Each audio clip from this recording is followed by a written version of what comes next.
everyone, and welcome to the show. This is episode number 4 of Pop Culturally Deprived, and today we're going to be talking about Kevin Smith's first movie, Clerks, on your I'm Not Even Supposed to Be Here Today podcast. A quick programming note: it's near impossible to talk about Clerks without the use of explicit language, so be forewarned that folks with delicate ears may want to skip this one. My co host today is Stephanie Latta. Stephanie and I are both part of the larger Sunday Assembly community, and when she found out I'd never seen Clerks, she jumped at the chance to help me remedy that. And I'm glad to help on this one. I have to say, I first saw the movie Clerks just after it was released to video. I don't ever remember it being in the theater. I don't know the exact date, but it was this random walkabout in Blockbuster as the I think it was like an independent but maybe watchable section of the store. I was working retail at the time, and over the past 10 years, 10 plus years, had worked a combination of retail and hospitality. So I tell people that's probably why I like the movie so much, because there are many times where I wanted to treat the customers just like Dante and Randall did. And I'm from the East Coast, Boston area, so really the attitude and the humor spoke to me a lot. I can definitely see that happening. So, a little bit about the movie. Clerks was released on October 19th, 1994. And I can say, I know you mentioned that you don't remember seeing it ever in the theater, and I think that's because it was never in more than 50 theaters at one time, ever. It was such a very limited release. Yeah, the only time that I ever heard about it was I think they ran it at Sundance. They did. They did. There were a few independent festivals that it ran in before it actually went out into regular theater release for folks like you and me to watch it. So, this black and white comedy was Kevin Smith's first theatrical release, and it launched his career when it grossed over $3 million dollars in those theaters after being shot for less than $30,000. In order to fund the project, Kevin sold part of his comics collection, maxed out several credit cards, and even used insurance money from a car that was lost in a flood. The quick stop convenience store used for the primary setting of the movie was where Kevin Smith actually worked. He was allowed to shoot while the store was closed, which meant he was only sleeping for about an hour a day. Originally, the film was given an NC-17 rating based on the explicit nature of the dialogue, but Miramax appealed the decision and the film was granted an R rating. The film did become a critical success. Roger Ebert actually gave it 3 out of 4 stars and praised the film for showing an utterly authentic middle class life. I like how Robert described it as a movie that has the attitude of a gas station attendant who tells you to check your own oil. That is a perfect description. The story itself is primarily a day in the life of convenience store clerk Dante as he goes about his day at work while also trying to manage various relationships.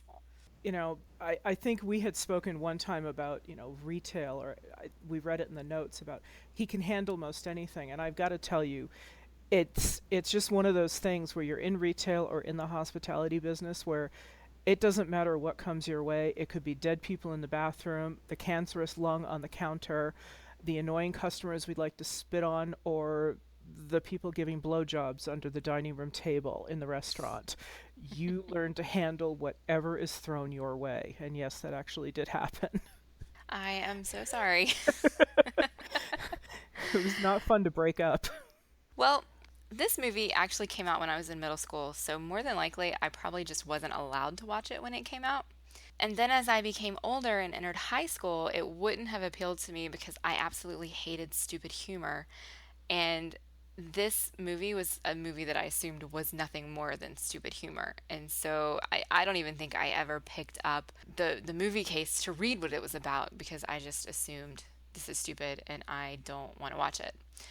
I didn't get over that particular flaw until Talladega Nights came out in 2006.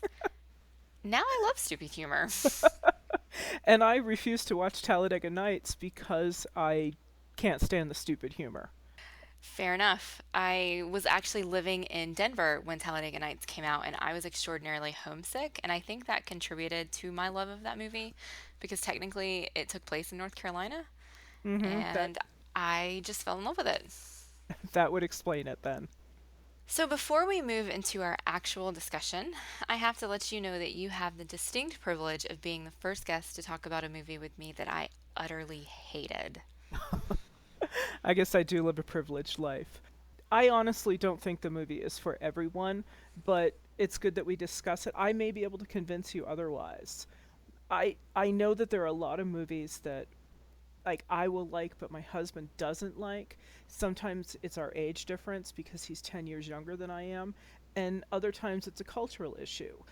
I grew up on the East Coast, the Northeast Coast, where you had a lot of cultural diversity. He grew up on the eastern side of Washington State, where it's very white bread. So, movies like My Big Fat Greek Wedding, I love this movie. The first time we watched it, he said it is over the top nonsense. He couldn't stand it. He didn't understand that the people did really act like this. There were people who actually acted like this. And once I told him some of the stories about the families that grew up in my neighborhood, he was like, "Oh, okay. I guess this can really happen." So, I mean, I wanted to ask you: have you seen any other Kevin Smith movies? Like, did you see Mallrats or Jay and Silent Bob Strike Back? I saw Mallrats when I was in high school, and I did really like it, but I think I mostly liked it because it had Shannon Doherty in it, and I adored her in high school. Mm-hmm. And I have seen Chasing Amy, which I also adore. And actually, one of my notes, I always kind of do a live tweet when I watch these movies, except I can't actually live tweet because I'm going to podcast about it and I don't want to, put all of my thoughts on the internet for everybody to see because then nobody would listen to the podcast. So in the show notes, I'll link to the doc of my thoughts of while I was watching Clerks. But one of the things I noticed was that Kevin Smith's writing got better Mm-hmm. because there is Caitlin has this grand gesture speech for Dante about how she picks him, and I just remember thinking, wow, that grand gesture speech was so much better in Chasing Amy than it was in Clerks. Right. It's kind of like J.K. Rowling, though. I mean, Harry Potter got better and better as she learned how to write more and got a better editor. That is true. I feel like there are other Kevin Smith movies that I've seen, but I'm not positive. I didn't even think to look up his filmography before we jumped on the recording today, and I probably should have. But Chasing Amy and Mallrats are the two that I know for certain I've seen, and I enjoyed those. This is actually part one of the Jersey series. So, Clerks was number one, Mallrats two, and I think Dogma was third. And that, to me, I didn't like Mallrats as much as I liked Clerks and Dogma and Chasing Amy, but Dogma is definitely one where my husband loves that one, and I'm like, it's okay. It's got George Carlin in there. I Yeah. have actually seen Dogma too. I forgot about that one, and I really enjoyed Dogma for Yeah. many reasons. And to me, Dogma feels different than the other Kevin Smith movies, but that might just be because the quality of the cast was so much better. I mean, Alan Rickman was in it, Oh, yeah. Matt Damon was in it, Ben Affleck was in it, Alanis Morissette plays God. I feel like Hmm. there's just so many things that movie has going for it that it just kind of feels completely outside the world of Clerks, even though clearly they're in the same universe because Jay and Silent Bob show up everywhere. Right. And, you know, Silent Bob has to have his one time of speaking where he's very profound.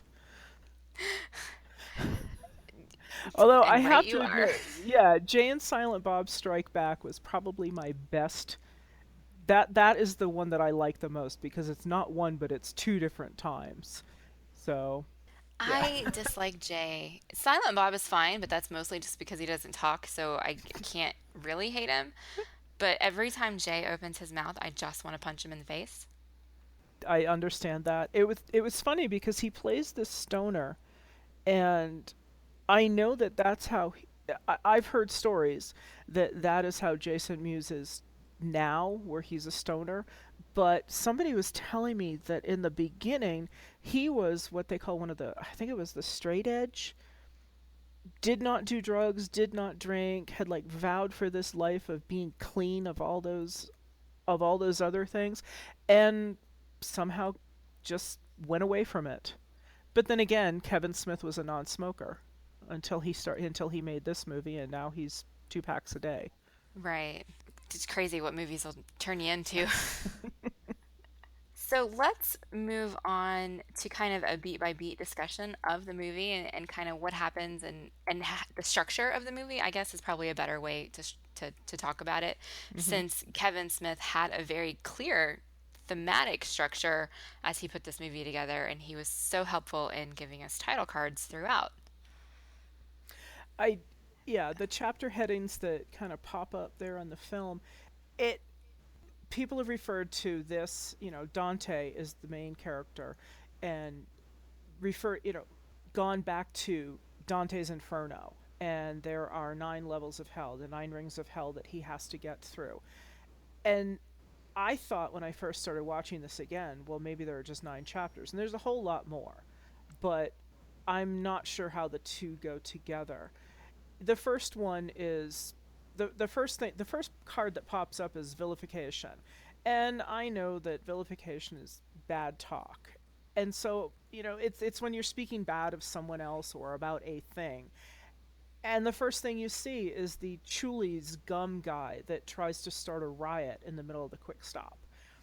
He calls Dante a Nazi. He incites a riot. And that's the other part when you finally meet Veronica, played by Marilyn Gigliotti. She's a very powerful female in my view, the way that she just jumps up there and kind of sprays everybody with the fire extinguisher. It's like, just stop it. Who's in charge of this? It's a take charge.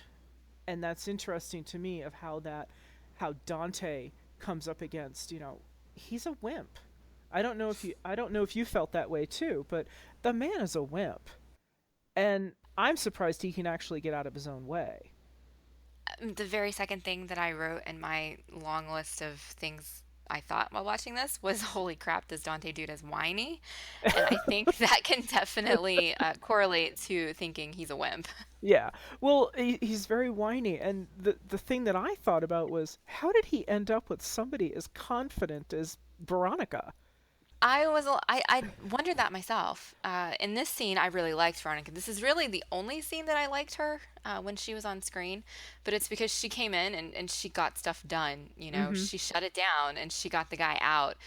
And she's the only one who actually thought to find out who he was. Dante just kind of let him sit there with a cancerous lung on the counter. Yeah. And, and she just came in and she's like, no, who are you? Why are you doing this? And then Yeah. she kicked everybody out. And I really appreciated that about her. Mm-hmm. Yeah. Very strong person. The second card that pops up is Jay and Silent Bob.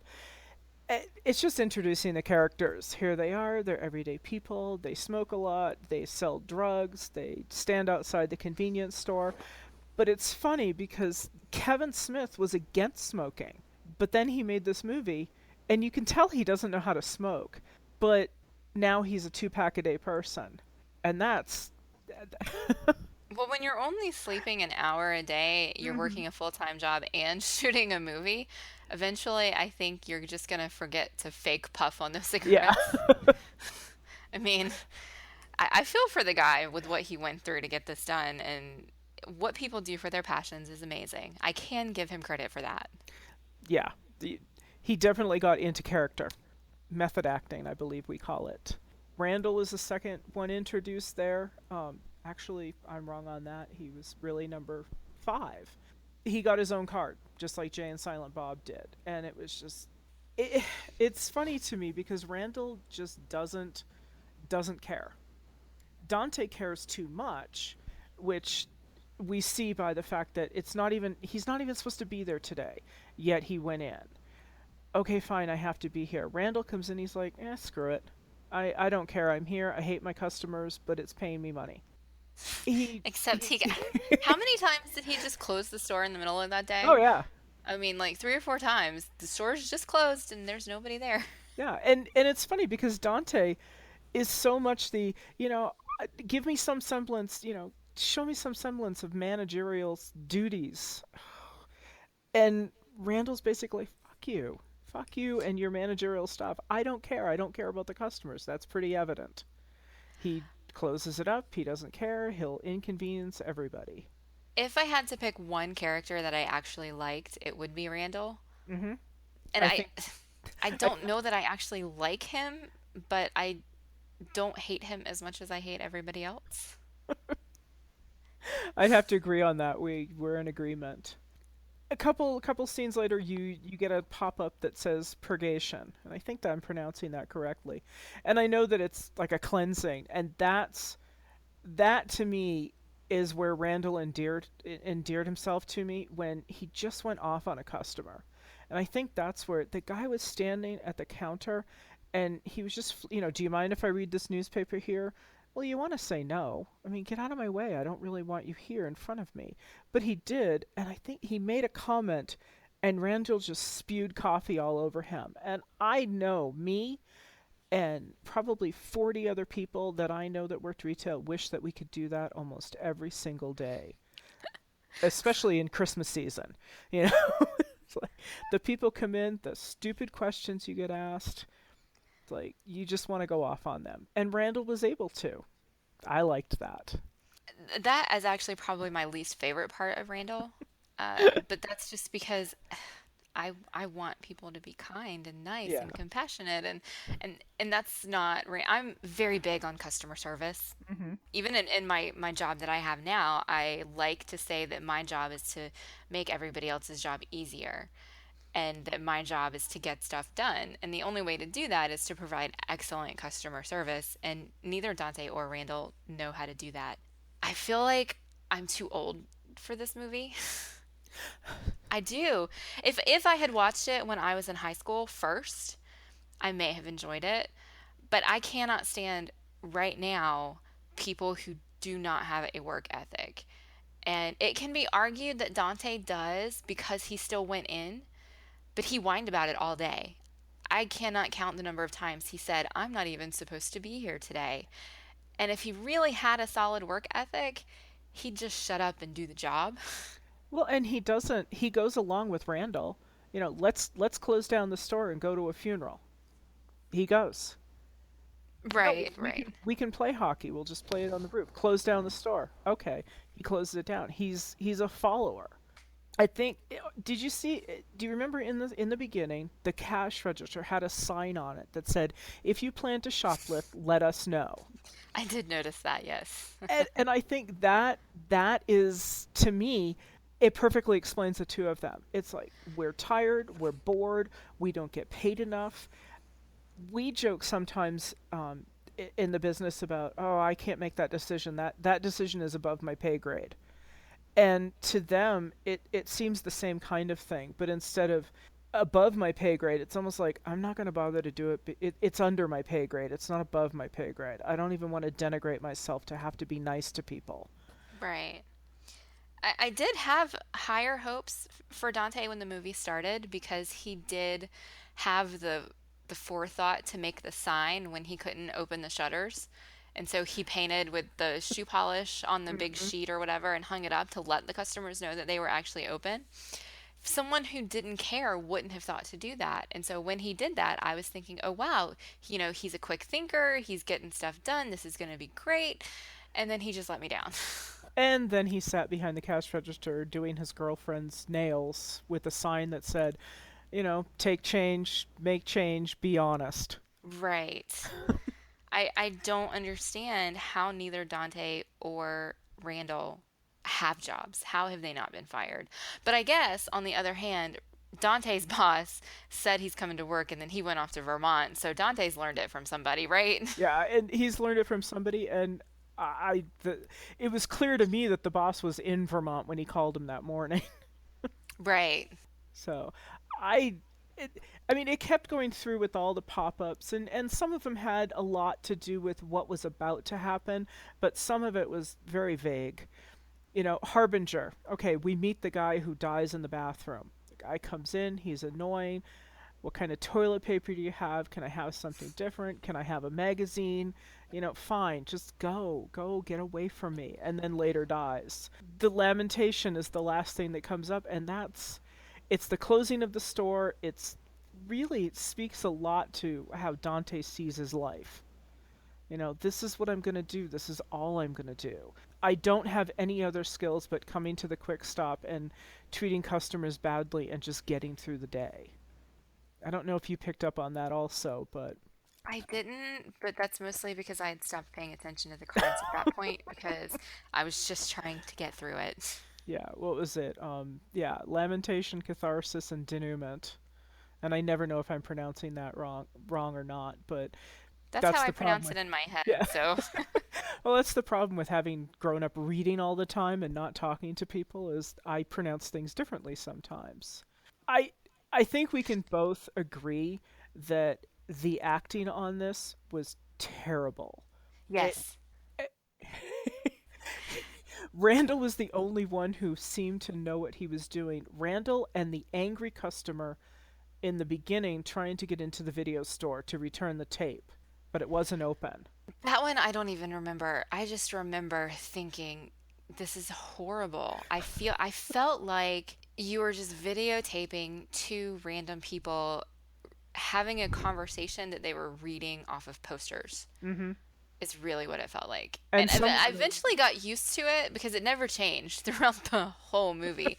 But in the beginning, especially because in the first few minutes, there's not a lot of dialogue because Dante's opening the store and he's flipping switches and, making coffee and all this stuff. And stealing then Veronica newspapers. stealing newspapers, that bitch. And then Veronica comes. And the conversation that he had with Veronica was just so there was just something off about it. The Hmm. words were fine, but the delivery of the words was just terrible. And then it just kept going from there. Yeah, you could tell she had had some acting experience, but she was just delivering the lines a little bit too fast. And he was whiny. Well, I think hopefully that was just his character.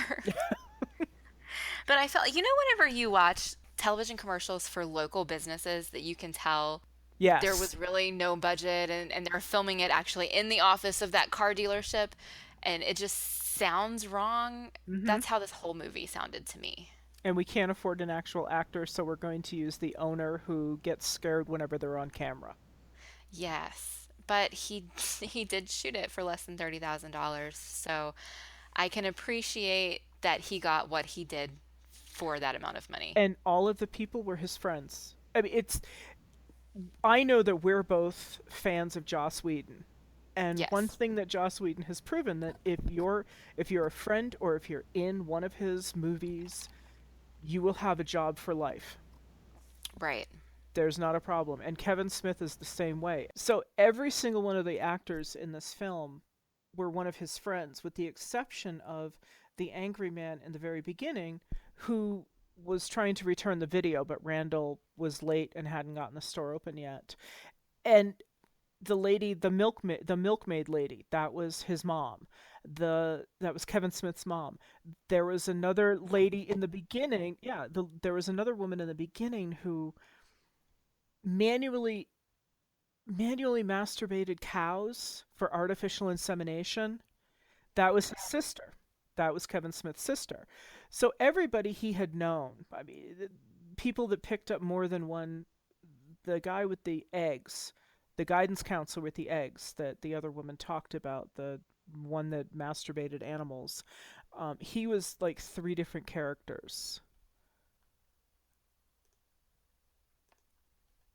After technical difficulties, we'll be back to talk about some quotes.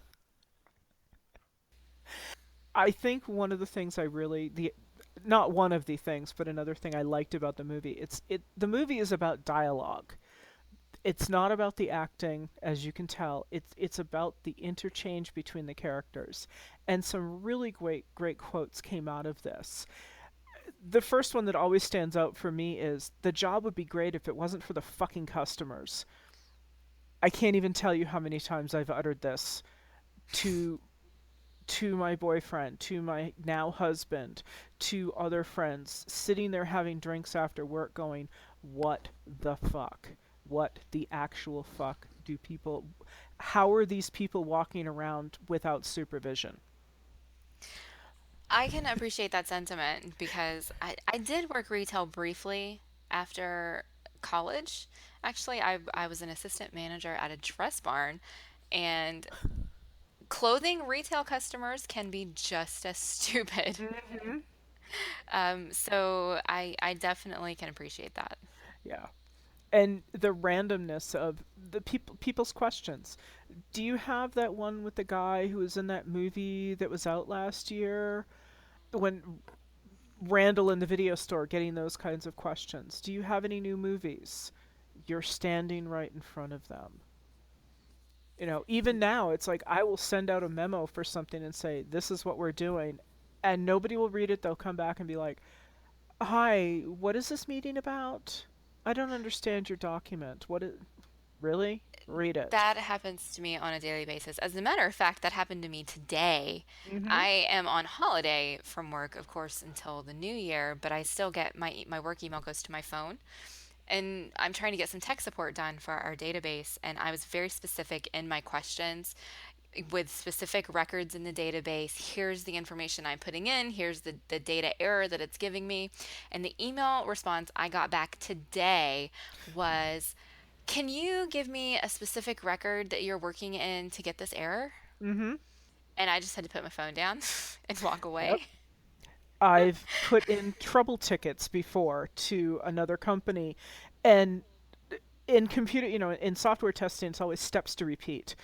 If you're doing the testing and something goes wrong, you figure out exactly where it's steps to repeat. And so in my trouble tickets, I'll say, here's the steps to repeat. Open document, type in these 4 words. This is what happens. This is my error message.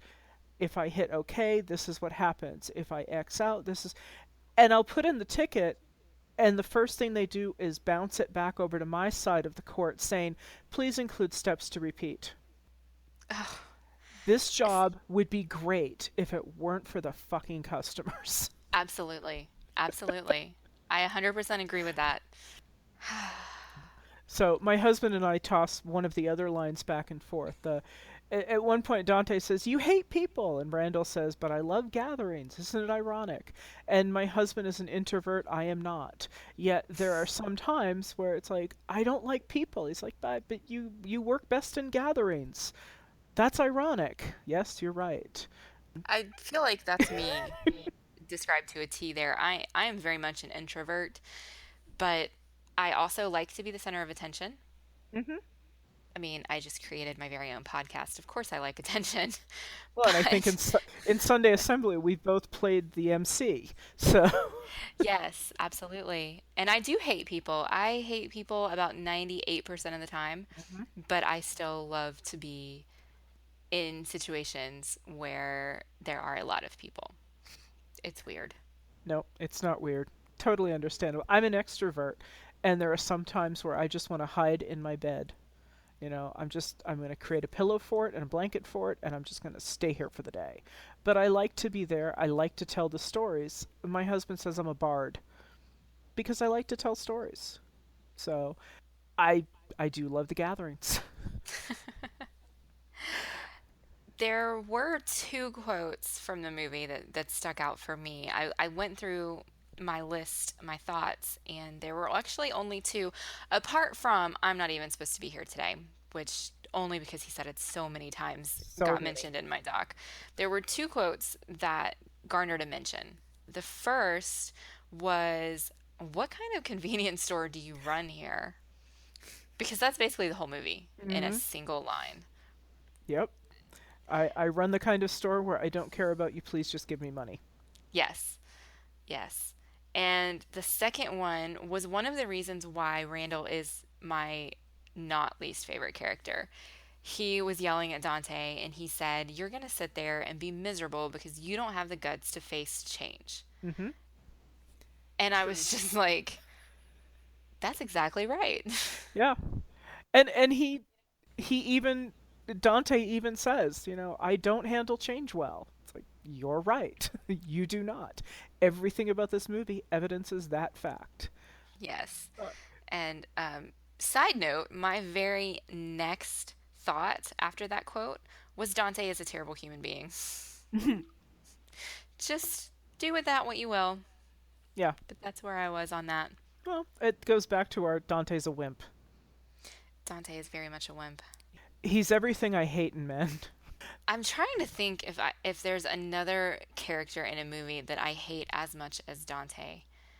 And of course, I I hate Dolores Umbridge more than I hate Dante, so Well, I don't even hate Voldemort as much as I hate Dolores Umbridge. exactly. That is true. I might hate Dante more than I hate Voldemort, but I don't hate him more than I hate Dolores Umbridge. Yep, yep. I'm right there with you. We're on the same bus. So, but yeah, I mean, he complains about everything. Veronica goes on and on about how you have to get back to school, you have to get back to school. And it was funny because talking about this to my husband before we started doing this, he said, "Well, isn't that kind of like people nowadays? Like his parents always said, you have to go to school or else you're going to work at a quick stop for the rest of your life." And it's the same thing in the movie where Veronica says, "You need to go back to school or else you're going to be working here for the rest of your life." But he feels like it's a waste of time. Well, if you look at some of the people that go to school nowadays, it is a waste of time because $60,000 later and they still can't find a job Right. except at a quick stop. Right. So he complains about it, but he just doesn't care enough to find something different. I feel like this is a really good example of the more things change, the more they stay the same. I agree. Because, I mean, this movie came out decades ago, and that is something that we still deal with.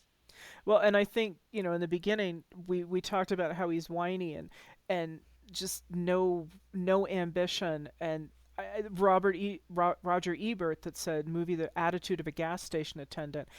Isn't that how some people nowadays talk about millennials? We It classify them as is. lazy. They're It lazy. is, but They don't know how to work. I don't know that that's a fair classification. I'm kind of on the fence about that one. I feel like the way people talk about millennials now has just become so commonplace that it seems like it's right just because that's what everybody says. Yeah, and I don't think it's right. I think, as somebody who's almost a baby boomer who missed it by 1 year, I think we've shafted younger people, but that's just my feeling. Right. See, and I'm in that like sweet spot right between Gen X and millennials. There's Hmm. not really a name for me. And so in some ways I relate to Gen X, for example, the work ethic thing. That's very much a Generation Hmm. X thing. But on the other hand, I'm very technologically savvy and don't do anything longhand anymore, and that's very much a millennial thing. Right. And so I kind of can see both sides a little bit. And it frustrates me to hear people talking about millennials who are lazy and who lack ambition and are apathetic to the world when all of the experience that I've had is contrary to that. Right. Well, and we're friends on Facebook, and I'm sure you've seen some of my posts about stop blaming them for everything. We've done them wrong. Right. So, but that's it. When we talk about Dante and Randall being lazy or closing the store or not doing the things that we who have a work ethic would expect, it's almost like we're classifying them the same as people do millennials. And it's wrong. They're not. They're just uninterested. Hmm. You're going to have to sell me on that point. Because for me, I mean, the evidence is there. They are apathetic, they are lazy, they don't care, they don't have a work ethic. And I don't know what either of them want out of life. I don't know anything about any of the characters in this movie other than they're basically terrible human beings. I don't know if they're terrible. I, I'm trying to figure out how to explain it. I don't know if they're terrible, and yeah, they are lazy. Randall is very arrogant. He's so sure of himself. That comes out more if you see Clerks 2, which I doubt you will, since you hated this one so much. Um, Definitely not in the plan. yeah, the acting does get better, but they have a few. It's like Chasing Amy, where they have some better names. Like Wanda Sykes is in Clerks 2, and she plays a Oh, great part. Um, Rosario Dawson.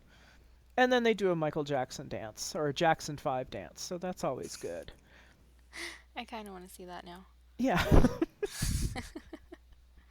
I don't know. Okay, so the reason I think they're pretty terrible people is because of actually the next 2 points in the doc. There was a lot of slut shaming happening in this movie. And I understand this movie is a product of its time. It Hmm. was made in 1994, and I may feel very differently about it if I had seen it in 1994 or even 1996.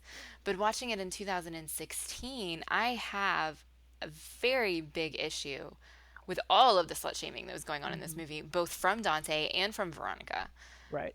In fact, Veronica did the slut shaming first, and I was very angry with her telling Dante that he's a pig because he slept with 12 women. Right. I'm like, 12 women? What? Yeah. My first thought was, well, that's nothing. But then it didn't matter if it's 12 women or 1,200 women, he's still not a pig. And then, he was upset with her because she called him a pig, but then his over the top reaction when Overreaction. I mean, it was an extreme overreaction to her number, and I, I just don't do well with that. For me, slut shaming is one of the worst things that you can do, especially whenever you're holding someone else, a woman, to a different standard than you're Hmm. holding yourself. Right. And it frustrated me. It's in my business. It's the woman is not as good as man, and I'm sure it's the same thing with you, especially in academia. Right. I mean, it's not quite the same as I've slept with 12 people or I suck 37 dicks. I mean, both of them have things wrong with them. I It was funny because when the movie first came out, I didn't even notice it, but I saw it then, and I'm a product of the 70s and 80s. And though it went on, we weren't trained to recognize it. I think nowadays we're so attuned to it. But back then, when he said, I slept with 10 people, my thought was, what's wrong with you? But what's wrong with you that you could only get 12 girls to sleep with you? Right. So, And I mean, I do understand that I can't hold this movie accountable for the standards of 2016. I hmm, get that. And in 1994, that probably was perfectly reasonable way for them to react to each other. But for me watching it as a 30 something in 2016, that's just a piece of it that I can't get past. yeah, I can see that. It As I said, I this was my thoughts when I first saw it, but I don't like the slut shaming any more than the next person. And when you said it, it was like, yeah, I can see that now. I just didn't pick up on it the first time. And I think the same, you had a comment about the casual racism. And I thought it was funny when I read that because, again, I first saw it. I honestly, they talk about Caitlin's fiance as being an Asian design major. Honestly, the first time I saw it, I don't know what this says about me. I didn't even think of him, the fiance, being Asian. I thought Asian as in he designed with an Asian twist, like something is a Scandinavian design, the store that has all the Scandinavian contemporary furniture, or shabby chic. Right. I don't know. I mean, I feel bad actually admitting that now, but I coming from that area and seeing so much of the different cultures, it's it was just a way that you talked about it as an adjective. He's an Asian design major. She's a black It woman. bothered me. He didn't even get a name until almost the end of the movie. And they talked about him a lot throughout the movie, and it just bothered me. I I don't think don't it, think yeah. that would fly in a movie made today. I don't think it was important up until that point. I mean, the only thing that was important to Dante was calling the newspaper to find out if the whole article about his ex-girlfriend being engaged was a misprint. Right, but even the newspaper article didn't have his name. Okay. Again, something I guess I just glossed over because it wasn't And I even guess what I was thinking about. right, it is possible that, I mean, we didn't see the actual article, we just heard Dante reading it, and he could have just skipped over that part. But every time they talked about it, when he was looking at it, when he was talking to the newspaper on the phone about what it said, every time he just said, Caitlin B. Caitlin Barry Bree. Bree is marrying an Asian design major. Like he wasn't important enough to get a name but the white girl was. Or it was too important. His title was too important to Dante, who's nothing but a convenience store clerk. But Caitlin refers to him the same way. Caitlin does eventually give him a name, but she does also refer to him as the Asian design major when they first start talking about him. And so, while it's nice to think that that's a deeper thematic character interpretation, I just don't buy it. My cat actually just sat on the remote, and I've got the scene up on the TV right now. Nice timing, I kitty. know. Good job. Yeah, it could be. I didn't I didn't read too much into it. I just my own stupidity when she finally referred to him with a name, and I went, "Oh, okay, we're not talking that way." Well, I think that I just feel speaks more to your stupid. optimism for the human condition, really. So, when I was doing a little bit of research about this movie after I watched it last night, I found out that it had a different original ending. And the ending that Kevin Smith wrote was much darker. And I think it was Miramax who made him change it. I'm not positive about that, but somebody made him change it because they thought it was too dark. I think I read it was the test audience that didn't like it. So can you speak to what that original ending was? I know I noted kind of briefly what it was, but I didn't go into detail. I didn't really read the whole thing because I was just kind of skimming. Do you remember exactly what that ending was supposed to be? Yep, guy comes in, he's closing up the store, door opens, and somebody pulls a gun and shoots him, and he dies. Spoiler. So but then the audience was like, I don't like this. We've got to have a. It's an American ending. It's in America, we go for the sappy happy ending. Right. In other countries, it's like somebody gets murdered. It's okay. Didn't I read that it's actually even a little bit darker than that because after he dies, he's like on the floor behind the counter, and so he's not visible to anybody who comes into the Nobody store. nobody And so, finds him till the next day. but doesn't a customer like comes into the store and steals something because he can't see that he's there? Am It I could making be. that up? I don't know. No, no, no, I am. Okay, so I Yeah. just looked it up. It says the sequence ends with Dante's dead face looking off past the camera after the credits roll. A customer, played by Smith with his beard shaved off, comes into the store, sees no one around, and steals some cigarettes. Well, it could be the Chulies rep that stole the cigarettes. You never know. So I mean, that's just really dark, and that Yeah. takes the movie into a place very different from where it ends hmm up. I mean, I got to I hated the movie the way it was, and I feel like if it had ended this way, I would have just been utterly devastated. Yeah. Because even though we don't like Dante's attitude, we don't like how he just can't get off he can't get out of his own way.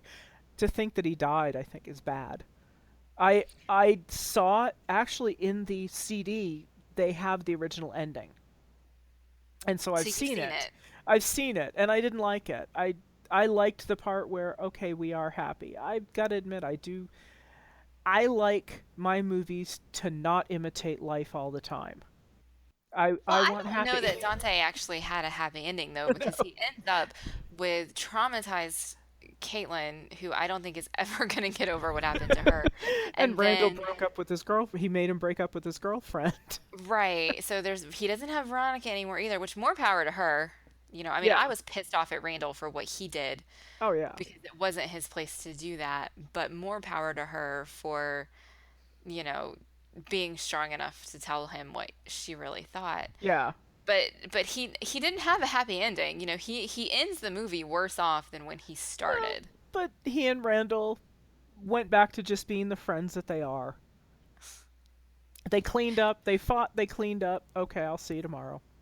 Worst fight scene ever. Oh my god, I know. I mean, it could only have been worse if they were like biting each other and pulling each other's hair. Right. It was, yeah. Yeah, it was bad.